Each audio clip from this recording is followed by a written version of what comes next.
We have the See Inside Your Body, which is a bigger book, geared more towards a little bit older, maybe 6, 7, 8-year-olds, 9-year-olds. And it's got, I don't know that it would say, I'd say that it has more information, but bigger words, more information for older kids. So,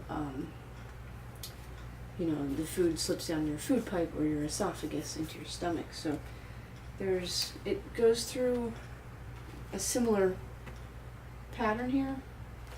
There's the body, there's your breathing and your lungs and everything. So there's different pictures, even more information, of your blood, and goes into the senses, which was in that book. You can see it when I hold it. Okay.